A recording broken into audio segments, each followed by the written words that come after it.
Hello, welcome to Powering Journeys with Dr. K. And this is where we bring you inspiring stories of transformation and self-discovery. I am so excited for this week's show. I have got one of my favorite people on ever, and he is one of the most accomplished men I have ever met. This man he's got his doctor's degree. He's a photographer. He's a speaker. He's an author. He's a producer. He's a phenomenal dad, a fabulous friend, and overall a terrific human being. That being said, I want to bring on Ken Rochon, also known as Dr. Smiley. Hi, Ken. How are you doing? I'm doing great, Dr. Karen Perkins. Yeah, just call me Karen. You know that. I know. You were one of the people who inspired me to do the extra education. It was during the pandemic, and it's kind of funny how gifts happen, and you're just not thinking it'll ever happen to you. I mean, I said I wanted to write a book forever, and my mom, which we'll talk about later, got dementia, and that was my opening of, hey, it's time to get a book done. So it's really interesting that people and God's path is just a matter of time when you wake up and say, time to be powerful. Oh, yeah, I love that. And you have inspired me. We've known each other now for going on 10 years, I guess it is. 10 years, yes. And I tell you what, I have loved working with you. I've loved knowing you. I've loved watching you from afar as well as close up. And in fact, I think my first introduction to you was you taking a picture of me holding a Mr. Smiley business card. Yep, keep smiling. Yeah, I remember that. I remember it fondly because you had such energy. Well, it was because you had the energy to draw me over to say, keep smiling. That was the beauty of it. I love it when I hand it to someone, Karen, and they say, but I am smiling. I go, I know, that's why it says keep smiling. That's why it's keep smiling. It's not smile. Oh, that's funny. Well, let's jump into your journey. You have done so much and have seen so much. Tell me, I want to hear about your mom's dementia. I want to hear about little Kenny, and I know that's not what he likes to go by, but that's what I'll always know him by. Right. And some of the fabulous things you've done there. And then, of course, your book and your photography and all of the wonderful things that you do. So where to begin? I don't often start at the beginning, but since we have a little time, I think it is a cool place to start. Rhode Island is where I was born, Warwick, Rhode Island. And I was whisked away as an army brat to Paris, France. But I love my state, Rhode Island, because it's the only state that has a square flag. It's the only state that has hope on it. The only state. And yeah. I think subconsciously that impacted me so much. I wear hope on my wristband. I love it. And I am hope. It's really the only jewelry. I mean, it's it. So I am hope is very reminiscent of a tattoo I saw someone have on their forearm right here, and they had on their they had the quote by Gandhi, "My life is my message," and that stuck with me because it is a choice. It's a choice whether you want to make your life a message. And by the way, if you don't make your life a message, that is actually your message. Right. Well, I would say we leave a message. We might as well decide what it's going to be. Right.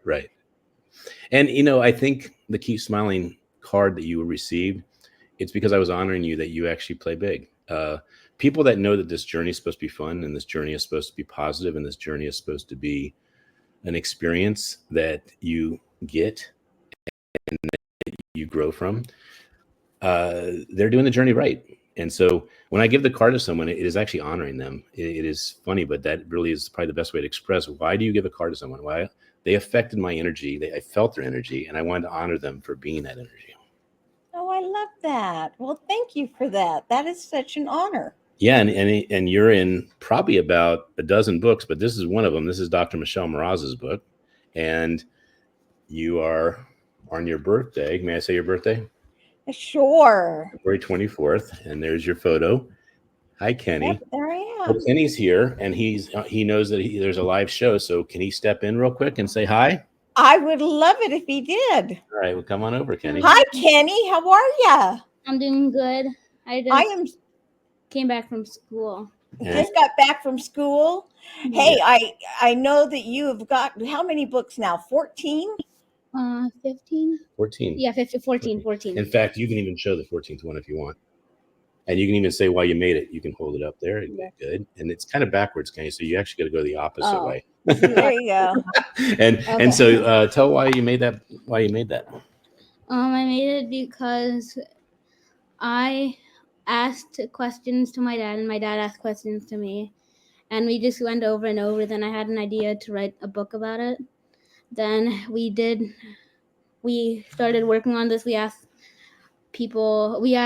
each other questions back and forth. You want to give an example of a question? Yes. If you could get anything for Christmas, what would it be? Okay, that's a neat one. And he also has questions like, if you could give anybody anything, what would it be, and who would it be for? And also, if you could become anyone in the world, who would and why would you do it? Yeah, and what would you do while you're them, and things like that. So I had a hypothesis that the more questions you ask someone you love, the more you really connect with them, and the more your relationship gets super strong. And I realized also that Kenny was doing me a favor, because my mom and I were extremely close from a love standpoint, from a support standpoint, but not from knowing each other. She may have known me pretty well, but I didn't know my mom at all. I just knew she was amazing. So and then he did a 13th book just before, because he wanted other people to be able to enjoy what we did. Oh yeah, this one, Conversations. Oh, that's awesome. You read it? And so that tells you a little bit about it, getting to know the ones you love. Oh, that's awesome. So I think Kenny and I will have a more special relationship moving forward, because I get him. That's one of the things I think kids that have puberty are dealing with. My mom and dad don't get me, so back off, that kind of thing. Yeah. But I will tell you, I really get my son. I think he really gets me. So it's not that it's going to be perfect, but it's going to be easier to communicate and easier to navigate, and just easier to empathize, I think. Kenny, I've been hearing your dad tell stories about you since you were about 3 years old. Yes. And he is so proud of you. Now, I understand you're going to be doing some book signings in Vegas and anywhere else. You got Rhode Island. You have. Oh yeah, Rhode Island. Maybe New Jersey. Yeah, maybe New Jersey, and we went to Canada. Yeah, you did Canada. He went to Niagara Falls and did a book signing. Oh, awesome. And because I know that he's getting ready for his big trip for a book signing, I was going to say, why don't he show you maybe a couple books, but I want him specifically to show you the book that caused me to write more books. Can you show her my first 10 years? Okay. This one. So this is my first 10 years. It's so confusing. Oh, wonderful. And it's his philosophies on life. And he picked the back cover of him. Oh, cute.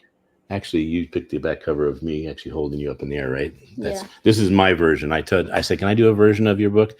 And so I picked the back cover. So he wanted to do a book that was black and white. I wanted to do a book that was color, showing photos and his book. So we went ahead and did that. And it was pretty well received. And by the way, it caused me to reflect and say, well, gosh, if he can do 14 books by the age of 11 or 12 books by the age of 10, what am I making excuses for? So there's me. Well, so you wrote it in the future since you're only 25, right? I'm only 25, but I decided when I'm 60, I'll have 60 books. That was important. There you go. There you go. Well, Kenny, tell me one of your philosophies. I'm going to tell a quote, if that's okay. I would like to say the one that I made when I was writing the book. It's my first quote I ever actually made, and it's tomorrow's my favorite day because I'm going to be alive to enjoy it. Oh, I love that. Why don't you share your philosophy of either commitment or what you could do to make a difference in the world? Why don't you share those? Okay. My philosophy for commitment is that you shouldn't say something you're not going to do over and over again because you get a bad reputation.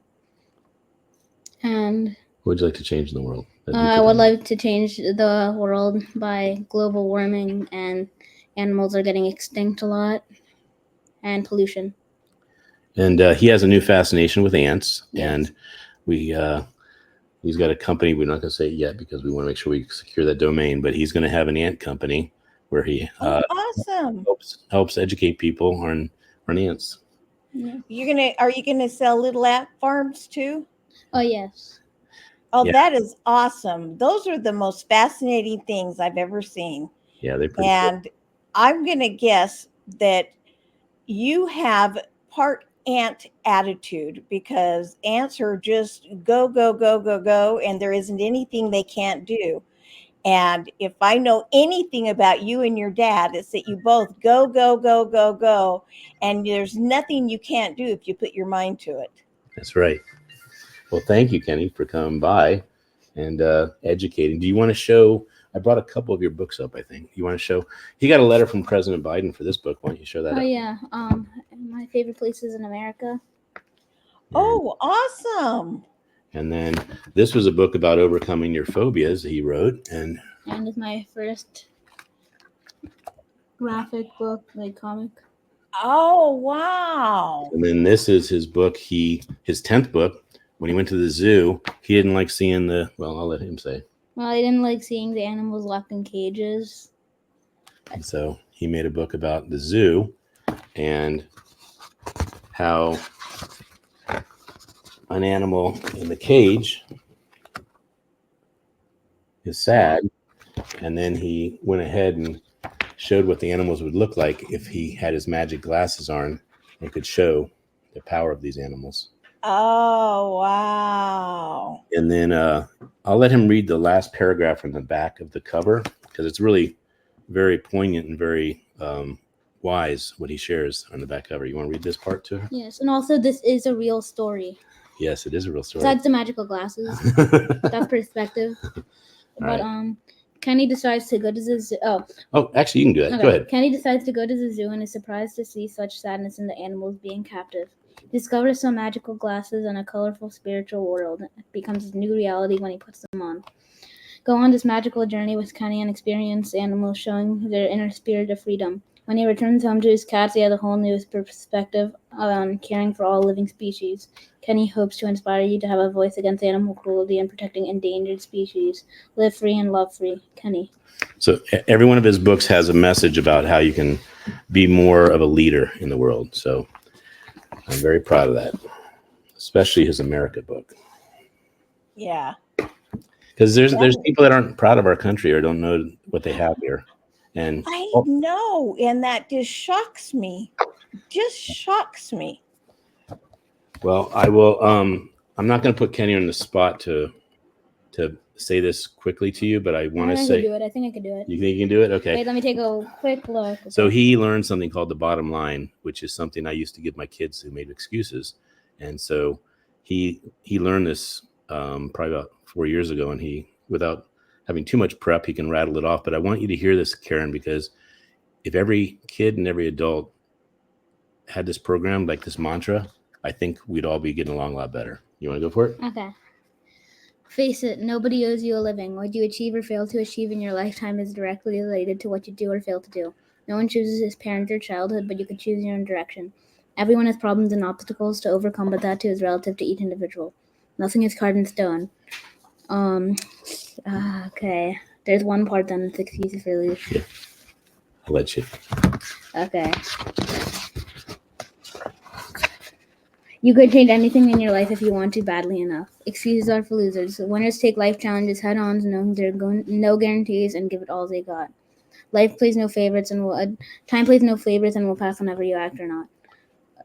Take control of your life. Dare to dream. Take risks. If you aren't willing to compete for your goals, don't expect others to. Believe in yourself. Oh, that is awesome. And that's in one of your books, so everybody can get it and post it on their wall, right? Yeah, the book he has that in is called "Be the Smartest Kid in the Room," and it challenges kids to know the periodic table, or to know the Lord's Prayer, or to know the Pledge of Allegiance. But if you know all these things and you can just quickly rattle them off, you probably are one of the smartest kids in the room. Yeah. Oh, that is fabulous. Well, Kenny, I am so proud of you, and congratulations on your 14th book and on your signings. And I know that they're all going beautifully and will continue to go beautifully. And I am looking forward to your 15th book. Well, we're going to get your address after the show. You'll text me, and I'll have Kenny sign a couple and send them to you, okay? Oh, that'd be awesome. All right. Awesome. Thank you, Can I Kenny. have the one with the quote in it? Of course. Of Because course. that's a great quote. That's a great quote. Yes. Yeah. Great job, Kenny. Thank you. Okay. Nice to meet you, Dr. Perkins. Yes, nice meeting you, Kenny. See you later. Yeah. Thanks, Kenny. So we skipped ahead, obviously, because I wanted to take advantage of, if we ran out of time, that Kenny got a chance to share what I'm proud he's doing. And, he really is inspiring me to be a better dad, a better leader, a better author, a better servant. I mean, just all these things. And it's kind of funny, but it is about what kind of role model are you being. And it's cyclic. And it's just like a smile. When you smile to someone and they smile back, that's cyclic. Yeah. So you get what you get. Well, and you've got to take credit where credit's due. You're a phenomenal father that's helped inspire him to be the best him he can be, and to continue to grow and progress in life, because not all kids have that fabulous role model, sadly, and they have to go out and search it. And for me, I want to say to all kids that they can look at you as their role model, even though you're not biologically their father, because you love people, period. I do. And you're a phenomenal role model. So Well, kudos thank to you. I want to let you know that Kenny actually coaches kids on how to do a book, because the one thing I because of the progression of the show and him just kind of being a surprise guest, I didn't get to do the buildup of how insanely different he was before the pandemic. I don't think he really likes me sharing this part, but he was introverted. He didn't like his voice. He didn't like to be recorded. And if you recorded him and he caught you, he would tell you to delete it. He just did not want the stuff around. And when he did his first book, he didn't want to be on a podcast. And I said, why don't you just try it out? And if you don't want to be on a podcast ever again, you don't have to be. And he told a joke, and I probably should have almost had him tell the joke, but it's a joke that no matter how many times I tell it, even to the same people, they smile and they laugh the same. You want to hear the joke? Yeah. What did the father buffalo say to his son when he was going to school? What? Bye, son. Oh, that's bad. I love it. I love it. So the host said, well, tell me another. And he wasn't ready for that. And so he's digging through his joke book. He tells another, and she goes, tell me another. And by the third or fourth joke, I saw him shift from there's no way I would want to be on a podcast, which he said before the podcast, to I'm okay here. By the second or third podcast, he said, when's the next podcast? That's how much. Oh. And I think his joke book that really sold a lot of books, it shifted him from being introverted and not liking his voice and stuff to getting timing and having people laugh and seeing joy, and it builds his confidence up. And so it's funny, a joke book shifted how he felt about himself. A joke book. I love that. And you've seen what it evolved to. I mean, he wrote this book in 12 days, and it is packed. It is not a light book. He said, I'm going to write 10,000 words, and I'm going to divide it by 10, and I'm writing 1,000 words a day. So he finished in 11 or 12 days because he just took a day off or two. But he knocked it out of the park, and I didn't touch it. It was so well written. I didn't need to touch it. Oh, that is phenomenal. Yep. What a bright kid. So my best advice, since you have me on your show, is have your son or daughter write a book, but why don't you write a book to be the role model to show it's something that's important? Because reading books are great, but when you write a book, you're mastering, you're getting, I call it the five letters, A, B, C, D, E. When you write a book, you get authority. Mm-hmm. You get a sense of business acumen because you're thinking about the cost. You're getting credibility because all of a sudden people want to write, oh my gosh, this book's amazing, or this boy's amazing, or this author's amazing, or this leader's amazing. You get distribution. Your message can effortlessly get out to the world. And no matter what that distribution is, it's bigger than if you had to talk. And then the last one is E, and that's expertise. You can't write a book about being the best ant expert without studying the heck out of it to make the best book and becoming the best ant leader. So those are the A, B, C, D, E of why a book should be done by an adult or a child. Well, and I agree. I think everybody should write at least one book. Now, I've written, I have no idea. Is that awful? People know exactly how many they've written. I've written at least 7, 8. Mm-hmm. 9. I've written at least 9. 3 all by myself, and that are just my children. And I just love, love that people can do this. But what I love more is that you publish them and you help people with writing books. And I so, do. how do people get in touch with you so that you can help them with that? I have a phone number that I actually give out on shows because I really think that it's such an important step to do a book that I'm not afraid to have people call me and say, hey, how do I do it? So there's an interesting, the 80-20 rule. Yes. There's a 90-10 rule. There's a 96-4 rule. And there's a 99 Yeah. rule. In other words, no matter which one you pick, the 1 equals the 99. In other words, if you talked about the wealthiest people in the world, their wealth of 1% equals the wealth of 99%. So it's interesting, but I have 3 stages that a book, I believe, goes in. And most people only know about stage 1. And stage 1 doesn't ever make you money. And stage 1 is making the book. But did you know that 99%, 99%, and I'll give or take a percent, say they're going to do a book and don't? It's a very, very high number. And there's something wrong there. And I'll tell you what I think is wrong. What I think is wrong is they've seen other people author a book and they didn't think it was important because they didn't make money, or they felt that they were a failure. And they're like, why do I want to sign up for this experience? And then there's the imposter syndrome. I mean, when I did my first book, I had it too. Who am I to write a book? Who's going to listen to me? Why am I doing this book? And you talk yourself out of it more than into it. Right. And if I hadn't had my mom pass of Alzheimer's, quite frankly, I probably wouldn't have written it. I committed to my mom on her deathbed. I said, within 1 year of your passing, my book will be out as a tribute to you. Now then it wasn't about me anymore. It was about her. Yeah. And so if you do a book for the people you love, I think that's the right thing to do, because how many people pass and you go, I wish I'd asked these questions. Yeah. And all my grandparents, I don't know. And they were very cerebral. I mean, I had my grandmother was a Mensa, and I don't know anything about her. I know she was super smart. I know you could pick up any literature book, any poetry book, and say, I don't know what this means. And she could rattle off the poem without even going to the book, and she could tell you what it meant. I mean, she was really bright. And my mom, like I said, it would have been great to do this book conversations with her. Yeah. Because I do have regrets about that. And I don't want that to happen to my dad. So I started recording our conversations about what it is that's important to him, what our family tree is, stuff like that. Because at least I can say, check. I at least didn't have to say later I didn't do it. So that's a biggie. And then the second stage is move a book. And as you know, moving a book is marketing, but it's actually way more than marketing. It's creating campaigns, and campaigns are what get people to be the president of the United States. I mean, it's kind of funny, but we have this person named Obama and we have this other person named Trump.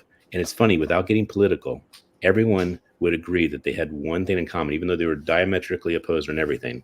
The one thing they had in common is they knew how to make a campaign that would win. Mm-hmm. I mean, isn't that beautiful? 2 completely different people, and yet they got the same result because they actually knew what it is to make a campaign. And a campaign, I'll just share with your audience, I've been studying this a lot in the last 6 months or so, is when you're a brand new author, you can kind of put yourself at the bottom of the screen, wherever that is. Let's put you right here. And you're kind of in the low percentile of how many people know you in the world, right? And the thing that, again, Obama and Trump had in common is when they both said and declared they were going to be president, everyone poo-pooed it. They just laughed and they said, there's no way. But they believed that they were up here, which is perception. And the perception is fed by either integrity or lack of integrity. And when it's integrity, it goes across and becomes reality. And when it's not integrity, it falls, it falters and just dissipates. And it dissipates faster the lower your integrity is. And it can stagger if you're haphazardly with your integrity. But we're all out of integrity, all of us in the world. That's what a human is. But what are you doing to clean it up? What are you doing to be the best version of yourself? What are you doing to make amends? What are you doing to just acknowledge it? Even just acknowledge it. And so I just want to say that we care so much about moving a book that we add an impact piece to our book program, which means that you're going to sell more books than if you didn't have the impact program. But more importantly, if you follow it and you read Malcolm Gladwell's Tipping Point, you'll get a sense of, hey, if I work this, it's just going to be like me getting all of a sudden so good. I fly up and I'm now a speaker that's sought after. And, Yeah. you know, a person who's in business that really is successful, they'll say something like this: my first 10 years of practice. And that was their tipping point time. Right. And I've met people like Larry Winget, who said he's got 6 New York Times bestsellers. And I said, man, you've crushed it having 6 New York Times bestsellers. And he said, yeah, it only took me 21 books to you know, get it out of my system to practice before he got books that were New York Times bestsellers. And he got the representation. But the most important one, Karen, as you know, I'm not teaching you this, I'm just sharing it, is book a sale. Use the book to start the conversation. Use the book to give it to the decision maker. Use the book to inspire someone, because when you inspire someone, they actually fall in love with who you are as a person. Yeah. And inspiration is 50% to 100% of the decision-making process of why someone will actually buy from you. 50% to 100%.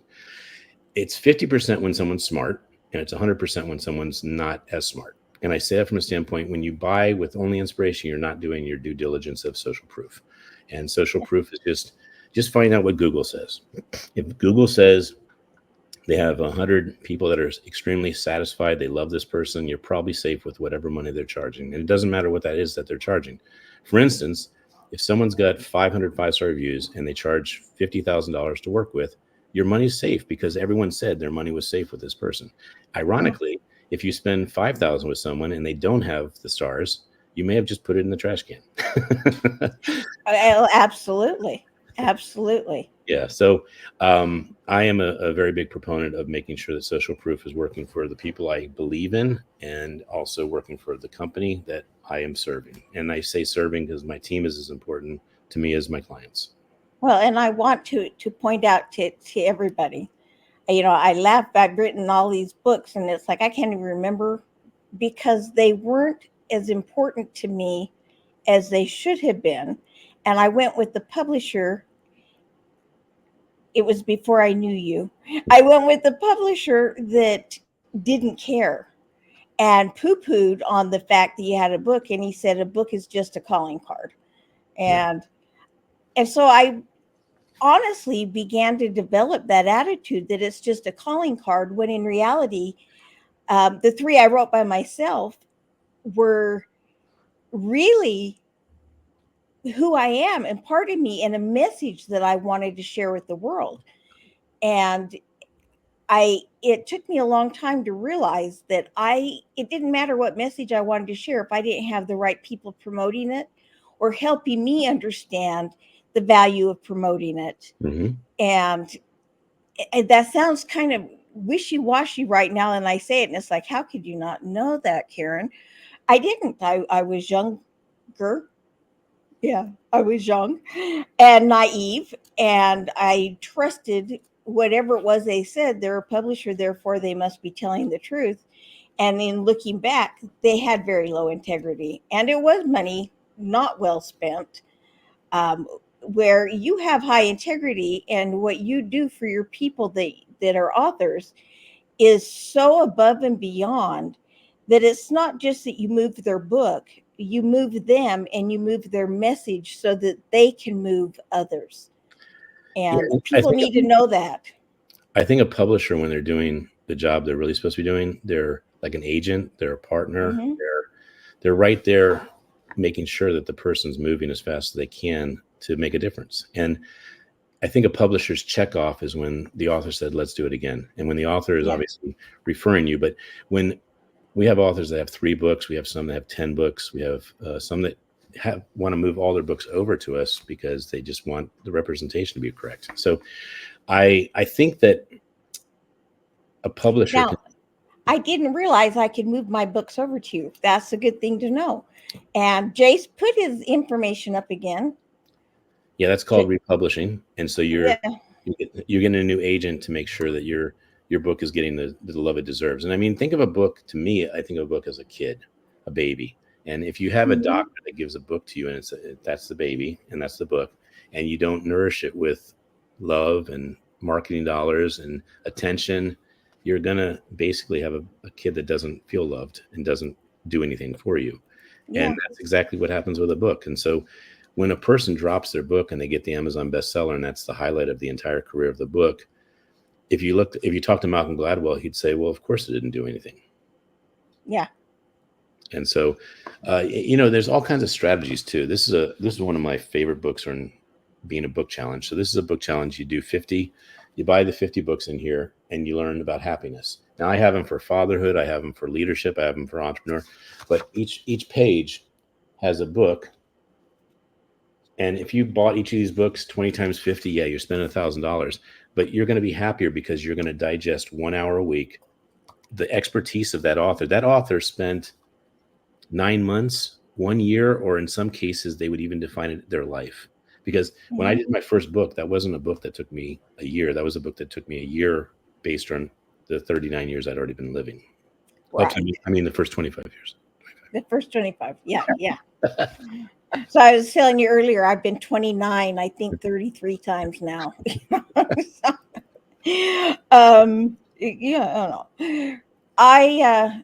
No, that's good to know. And I wanted to point that out again and then bring up your contact information, because there are a lot of people out there who have done books and they're not getting the message to enough people.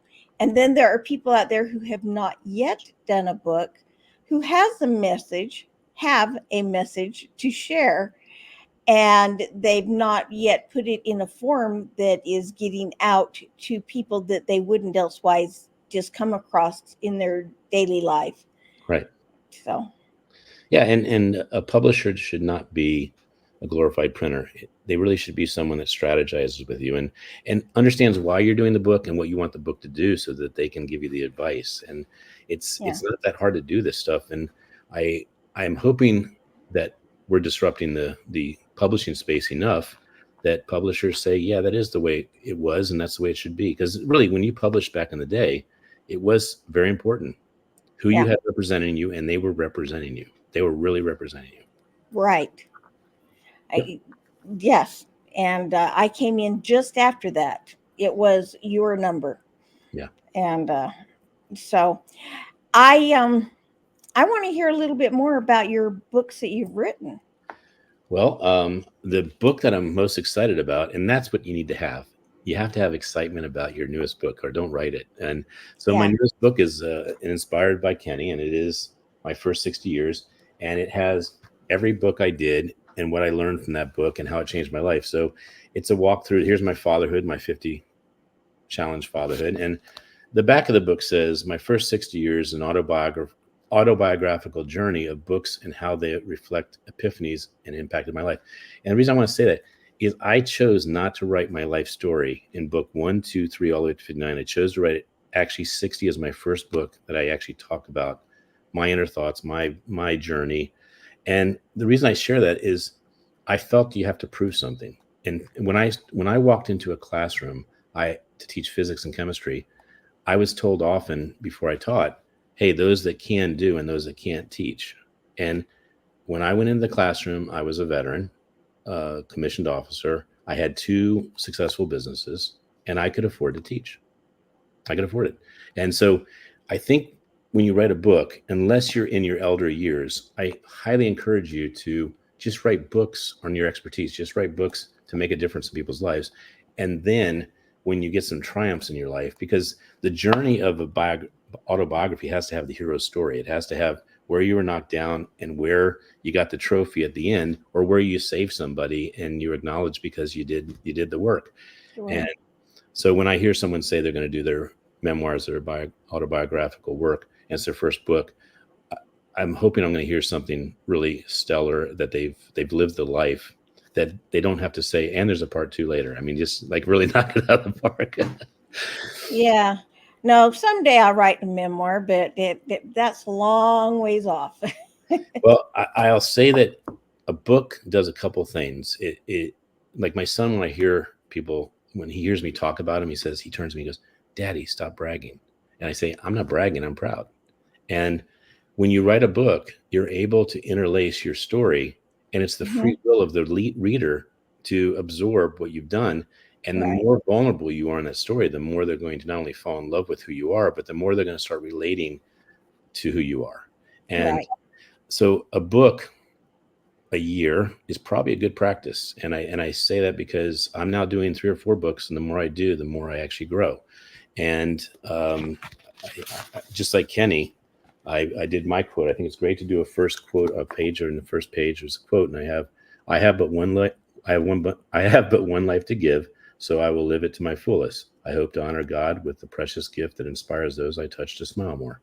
And that's my quote. I just was downloaded, and I looked it up, and no one had said it before, so I took it, Dr. Smiley. But another thing that's really fun about a book is you get to put a couple names in the book at the front called dedication. And when you dedicate a book to someone, I think that's one of the biggest ways to honor them. Yeah. And the second best way is the acknowledgement section, just acknowledging people that touched your life. And when you get a book from someone, they put your name, that you're being acknowledged for changing their life. I mean, how does that make you feel? I mean, you just bubble up. So I think and then most people forget the back copy is important. So if you don't have a great cover, then it's not going to get picked up. And I've never had my face on the cover, by the way. Every one of the 59 books, none of them have my face on the cover on purpose, because I felt that the book was about the expertise, or was about the journey, or was about the reader.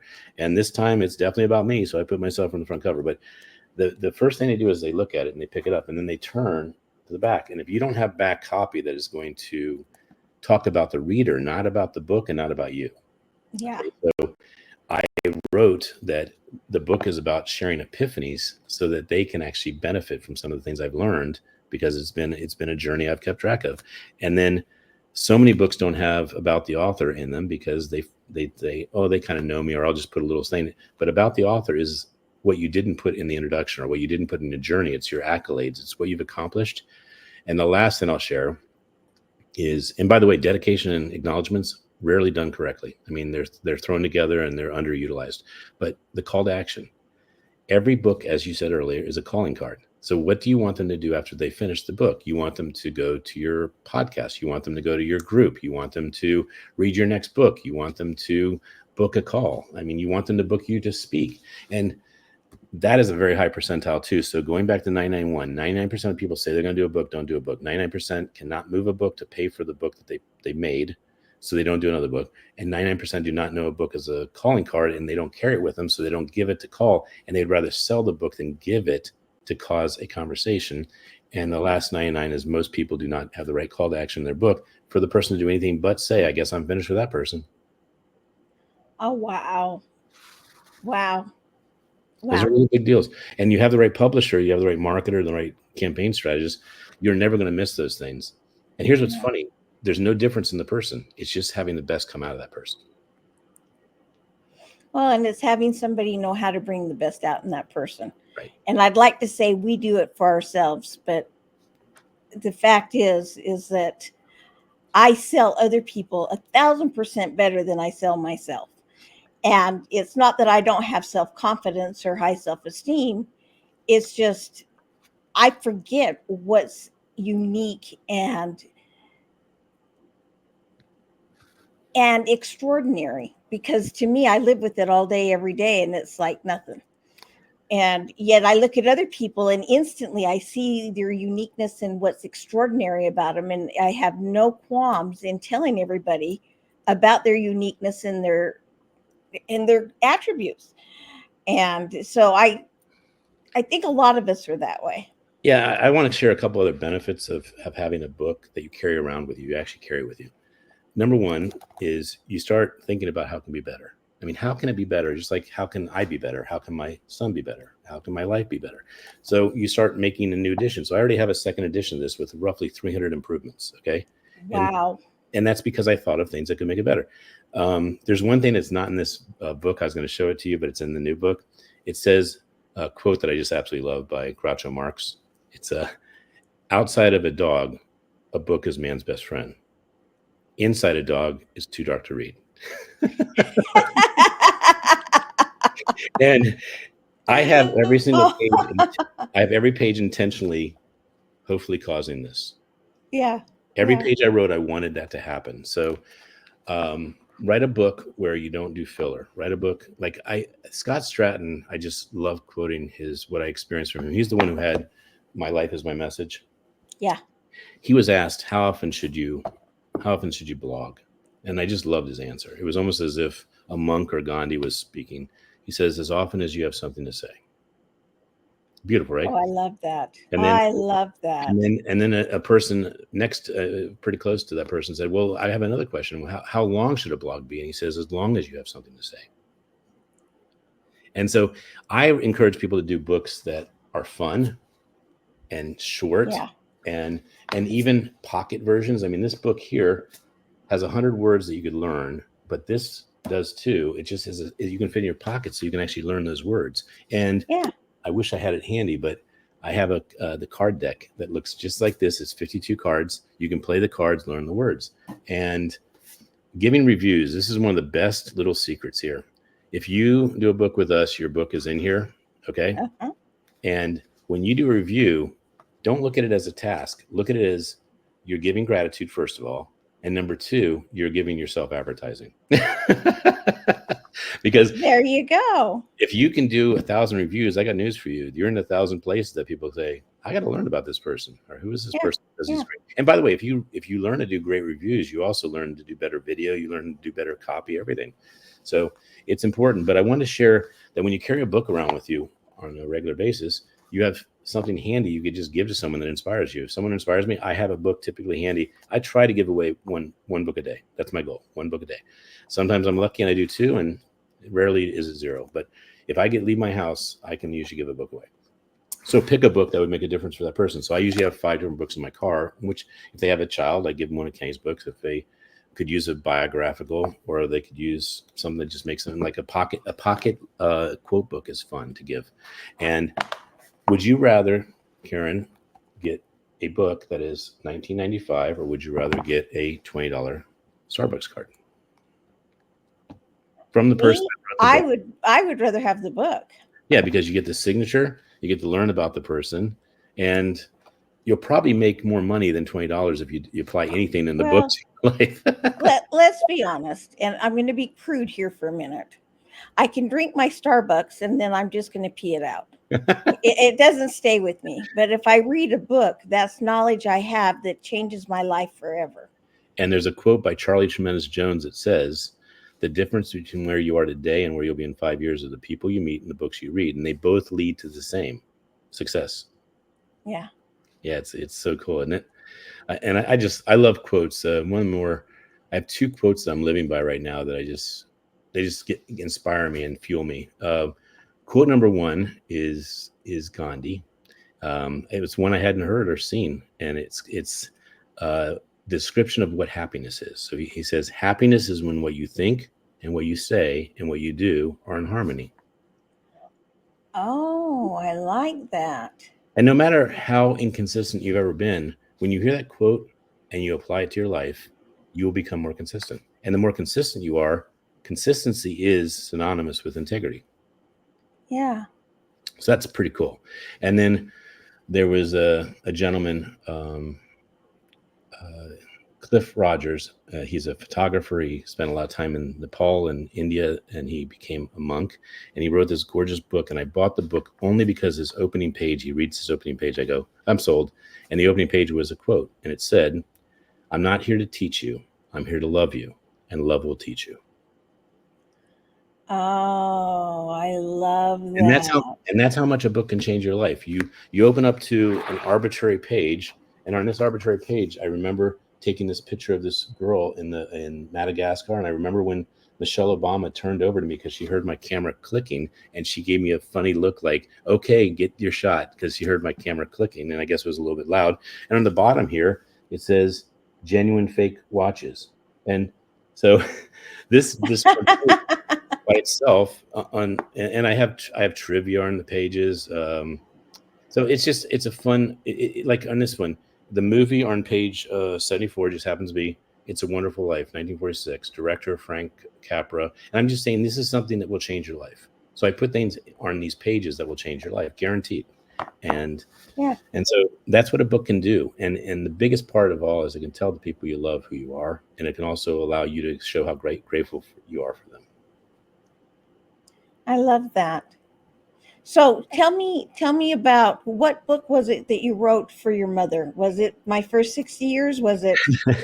Well, my first 60 years could not have been done because I think I was 2009, and she died. Oh, She okay. died October 2008, and I was at something like 40 some books when my son said to me, "Daddy, if I write four more books in the next 2 years, I'll have 10 books on my 10th birthday." And he got my wheels spinning. Like, can I even do this? And I'll tell you, some of the books were books like this were easier to get done. I could get this book done in about a month or less. And Mm-hmm. some books I collaborated with only one person, and they helped me get the book done. But I mapped it out of what I'd have to do, and it was a chore. But man, I learned so much from doing it. And that book had nothing to do with my mom. It had to do everything to do with my mom inspiring me and being the catalyst to do it. It was a business book, and it was something that I was told. I was told I was the perfect networker. And I wrote a book called Becoming the Perfect Networker because I was at networking events all the time. I love people, and I always Yeah. stayed in touch with them. And I had a real knack for, because I did it so often, how to give value to somebody. And I read a book called The Go-Giver by Bob Berg, and I learned how to network at a whole different level, because when you're networking at a low level, you're collecting cards and not doing it with them. When you're networking at a higher level, you're getting information like birthdays, and you're taking selfies together, and you're causing yourself to at least remember their birthday and to get them in your cell phone so you start using it. But if you're going at a super high level, I almost call it the highest level, you find three people in the group that you could change their life or give them value that has them say, "What can I do for you?" And I started getting really good at that. I could meet, instead of having a task of meeting 100 people and collecting cards or whatever, I'd try and meet, I don't know, 15. And I'd try and find, until I hit three people I knew I could serve, I was good. And I would leave and say, I think I can help you. And I'd connect them. And I started learning that was more important than getting cards. That was more important putting people on your phone. So Yeah. it's been a fun ride. So besides and by the way, if you're at a networking event and you have a book, you say, "Hey, I'd like to give one of these away today. Would you like to use this as a door prize?" And they'll show the book. And if no one else gave a book, guess what? You just got some free publicity to 50 people or 100 people or whatever amount of people there are. Yeah. So there's gifting you instead of a gift card, and there's the cost factor. I mean, a Starbucks $20 gift card, how much does that cost? $20. $20. A book that you did, admittedly, maybe you spent $20,000 to get it done, but the book's being printed through Amazon is about $5. So Right. you're putting $15 back in your pocket every time. So if I can give away 100 books or more a year as gifts, I'm probably saving 100 times 15, most likely. But more importantly, you're making new friends. You're making people happy. And if you're being witty and you're really pouring your heart into the book, which is what you're supposed to be doing. And by the way, I won't go too much into ChatGPT or the AI, but I'll just say it is noticeable when you are not downloading your heart. So I encourage you highly to think about what moves you and be vulnerable and do that. There's no way, I don't think, AI can duplicate how you feel about something that would make someone cry or make someone smile or make someone empathize or feel for you. I just don't think it's easy. My youngest son refers to AI as the emotionless writer. Yeah. He says they are emotionless, and you can tell an AI written item over a personal written item 100 to 1. Yeah. And the thing that's funny is it's been studied. Humans are attracted to imperfection. And when you write vulnerably, you're showing you're not perfect, but it's actually attractive. And when you do a picture and it's so perfect and everything's perfect, it will not get the views, the posts, or the compliments. But you do something quirky or you do something just a little off, and you get the world to say human. And they go, I like that. I like that human. So it's really important. I think marketing with a book, a PDF, I mean, that's nothing. It costs you nothing to add a PDF to every single one of your emails and say, I hope you enjoy my book. I'm just giving this to you as a gift. Referring people, say there's somebody in this book, like I can do this with these books easily. I can open up a page and say, oh my gosh, you need to work with Ray Lewis, and I can connect you. Or even better yet, when they see someone in the book that they recognize, they say, oh, go ahead and take a picture of him, Mr. Three Dog Night, and send it to him. Like if they really knew him, and then that ties the loop. So it's really fun, I think, doing the third-party endorsement, telling you, put in the book how people have changed your life. I like that. I like that a lot. That's my favorite. And I think, and bringing it back to me, my book I love the most it's my first book, is Emotional Power. Hmm. And it's about the logic behind emotions and the emotion behind logic. But the fun thing about the book is it's written the way I speak. It is not written like a doctorate thesis. Very important. And what's even funnier is that the people who love the book the most are executive men. Because they've not been allowed to have emotions, or they're weak if they have them. And I give them permission to have them, and not only have them, but it's important that you do. Right. But it's imperfect. In fact, you'll like this. This is a publisher issue, though, so you'll appreciate this. We went through that book with a fine-tooth comb, and there was not a misspelled word anywhere. And they redid some things. And the first misspelled word I found was in my acknowledgments, as I was acknowledging my editor, who was not with the publisher. Yeah. And I acknowledged my editor for making everything grammatically correct. That is funny. And they spelt grammatically wrong. Oh boy. And I went of all of the words in the book to spell wrong, that is not the right one. That is not one of the better ones. But I do want to point out that don't let perfection stop you from getting your book out, because an imperfect book can save a life. A book that doesn't exist can't. And right. And a book that's imperfect can become more improved, but a book that never gets done will never be done. Right. So, well, and it's better to get a message out, yes, than to leave somebody in the dark. Yeah, and also even to stain your mess. I mean, that's what you're staining. When you get your message out, you're actually cleaning up your mess. Yeah. I like that. Yeah. I like that. Off the cuff. Off the cuff. You are just filled with all kinds of wonderful quotes and things. Tell us a little bit. I want to hear about some of the other things that you're doing. I know you've been speaking. Tell me what's coming up and how are things going? And well, I don't think we spent time on my mom that much. I'll just, if it's okay with you, just 1 or 2 minutes. Oh yes, let's talk about your mom. I'd like to do that.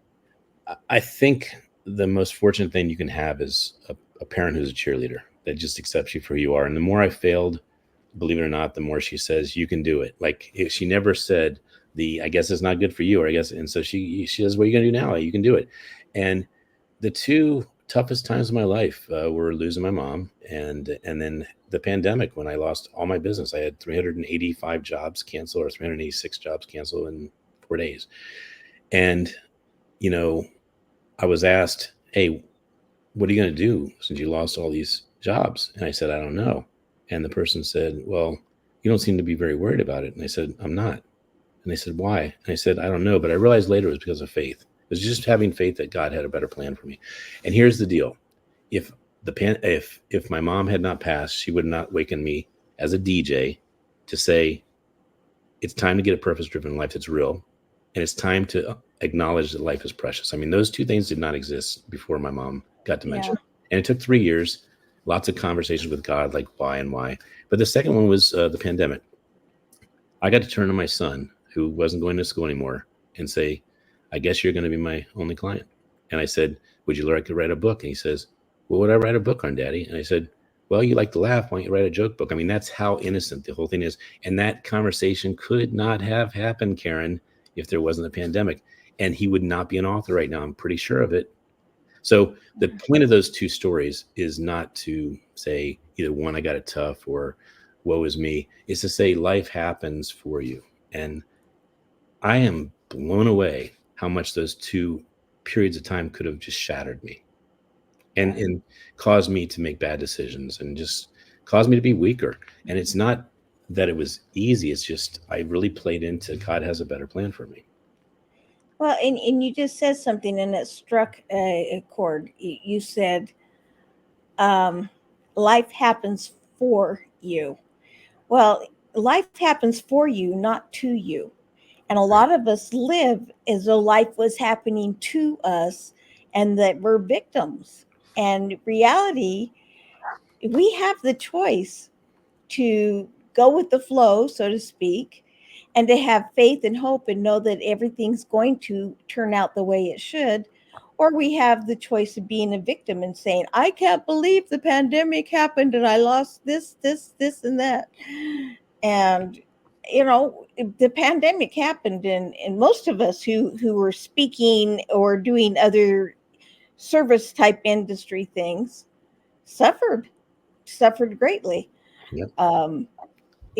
Like you, I had a whole speaking tour lined up for a year, and my first week was supposed to be the middle of April, and come March, everybody's locked it down. And you know what? I have learned so much from not doing that Mm-hmm. and growing. In fact, we moved to Ecuador, and we wouldn't have moved if I'd been on the circuit. Had 3 wonderful years in Ecuador, learning all kinds of wonderful things about a different group of people. And back to your point, life happens for us, and it's those things that we learn that change us and change the world. Well, I think you had kind of indicated that we are going to be wrapping up relatively soon. So I do want to Yeah. make three final points that are all short. Okay.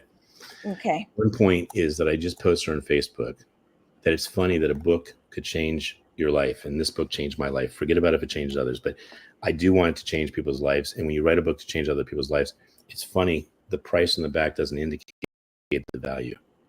If you read a book and it makes you a millionaire and you can say, I read Think and Grow Rich and I'm now a millionaire and I was not before I read it, that book, you paid $20 for it. That's a point, is that it's so inexpensive to give $20 to an author. And some people want the book for free. And I have in my first, in the back copy, it said, or my first book, I was being a little bit, I guess, sarcastic, facetious maybe. And I said, I think it's kind of unfair that it took me 9 months to write this book and it's only going to take you an hour to read it. And I just, and then I said, if you enjoy this book half as much as I did writing it, then I enjoyed writing it twice as much as you. And I just had a couple of funny things like that. But I want to share my favorite page in this book. Okay. It is a diagram. Okay. Can you see it? Yes. It's called the worry diagram. And it says, do you have a problem in your life? No. Then why worry? Do you have a problem in your life? Yes. Can you do something about it? No. Then why worry? Do you have a problem in your life? Yes. Can you do something about it? Yes. Then why worry? And I love that, because the Key Smiley movement's about stopping stress, stopping anxiety, stopping worry, and live. And then the last thing I wanted to share is Shauna James created this for my final page in the book, and it just really makes a new statement of who Perfect Publishing is. It says, can you see it okay? Yeah, kind of off. It says your legacy. I can't read it. Okay. It says your legacy made, celebrate your mark. And oh yeah. I just love that she took my words and created that beautiful piece. And that is what we're doing when we're here, is we're making our mark. So make it a good mark, and make it a legacy that will go on beyond you being a legacy. So I just love I've had two careers. One was a DJ, and a DJ is music is a universal language. And then I created a movement, and a smile is a universal expression. And I don't know what publishing is, but I think there's a universal piece to it that I'm going to. And that's the thing about reading and writing and meeting people like you, is you continue to percolate new conceptions and new epiphanies and new ways of enjoying life more. So Karen, I just want to thank you for having me on your show. Oh, I'm so grateful that you've been on the show. You have so much good wisdom to share. We'll have to have you on again and share more delightful wisdom. And thank you. And maybe we'll do a book together. Yeah, there you go. And I need to bring over my emotional power to you. So yes. Talk. I'm seeing Dr. Perkins and Dr. Smiley just really easily on the. Yep, there you go. I think that goes PQRS. Yeah, so Perkins would go first alphabetically. Yes, there you go. Well, Ken, thank you so much. I should say Dr. Smiley. Thank you so much for your beautiful wisdom that you've shared with us today, and for sharing little Kenny. And we really appreciate that, and give him big hugs and kisses for all of us, and big hugs and kisses to you from me. And that being said, everybody, this has been a phenomenal show. Don't forget to join us each Wednesday at 10 a.m. Pacific time, 1 p.m. Eastern time for Power Search. And then Mondays, I have Karenisms at, again, 10 a.m. Pacific, 1 p.m. Eastern time. And I look forward to having you on another show, or seeing y'all on another show. And remember, conversations, little Kenny's first 10 years. And I love, is it Conversations? It is Conversations and the other ones. But any book that I held up in your show is free to your listeners if they want to contact me. It's a digital copy, but it's free. Any book I held. Awesome. Jace put up his information again. So thank you, Karen. Thank you so much. And I will talk to you again real soon. Yep. Mwah. We have some. Ciao for now. Love you.